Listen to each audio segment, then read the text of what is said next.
I'm joined in studio by Julian Axon. He is the author of Fulfilling Your Dreams, The Battle to Beat Cancer. He's here to share his personal story with us today that you can find in the book. Hello. Hello. Thank you for coming in. Thank you for having me. Now, right off the bat, I notice your tattoos there. Why don't you explain Oh those yes, to us? yeah. I can see there's 1, 2, 3, 4, 5. Yes, yeah. Yeah, what happened was when I got to number 3, I decided, oh man, I'm collecting cancers now. I'm going to record my journey on my arm. And I got to number 3 and I had the first 3 put there, and the girl who did the tattoos said, okay, that's enough now, you know. Yeah. And number 4 came along and she said, okay, I'm going to do number 4 for free for you, provided you don't come back for any more. And then number 5 came along as well, you know. Oh So yeah, it's quite it's a motivational emblem for me. It was part of my recovery. I can look at it and I can remind myself that I've got a fight on my hands. Now, you were diagnosed with cancer 5 times and twice with brain tumors. Tell me about the first diagnosis. The first of all of them, the first one was prostate cancer. And I was told that perhaps if you wanted to choose a cancer, prostate cancer might be one of the ones you would choose, because it's a slow-growing cancer. And cancer is a life-changing event. And it changed my life in a number of ways. It made me think even more. I have always been a positive thinker, but it made me think even more positively. And I believe that that has helped me to a point of recovery. It's helped me, it's driven me on to exercise. I am such an avid exerciser now. Gym, you know, I want to work out in the gym. And I've always been somebody who's been a keen exerciser. I was a soccer player for, you know, from my early days right up until I was in my 40s. I played soccer.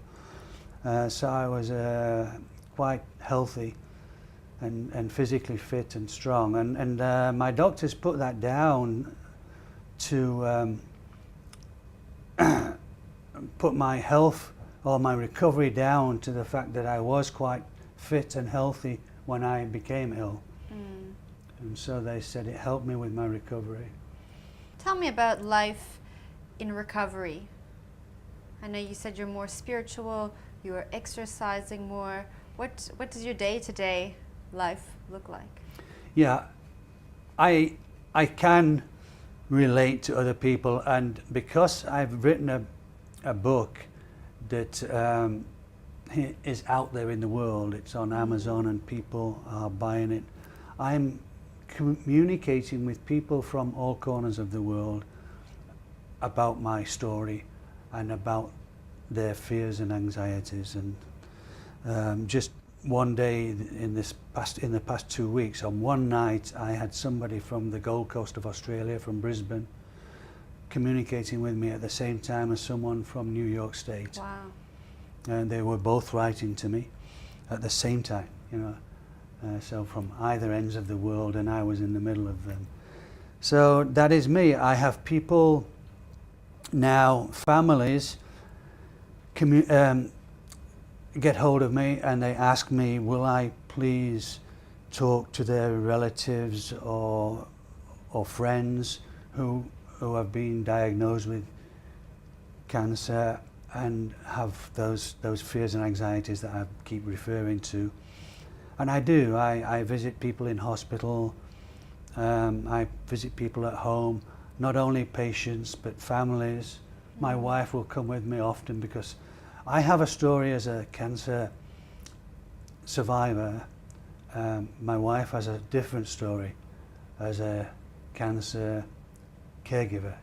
She went through this journey with me, perhaps even a harder journey than those times when I was in the height or the depth, whatever you want to say, of my treatment. I was taking 27, 30 cortisone tablets a day, and the effect those tablets have is to increase your weight, to take away your muscle mass, and weaken you, tire you. My wife at times had to put her shoulder underneath me and push me upstairs.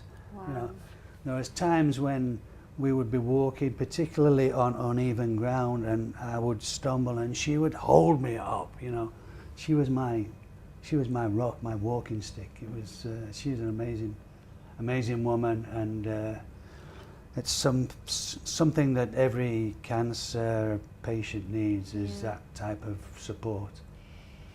Yeah, so my day is spent communicating with people. I give talks to groups, to cancer survivor groups. Last week I talked to breast cancer group.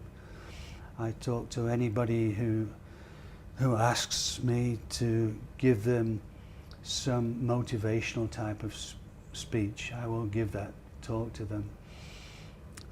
I give them a talk of hope. I refer to my talks as positivity out of adversity. And as cancer survivors or patients, we have all seen adversity.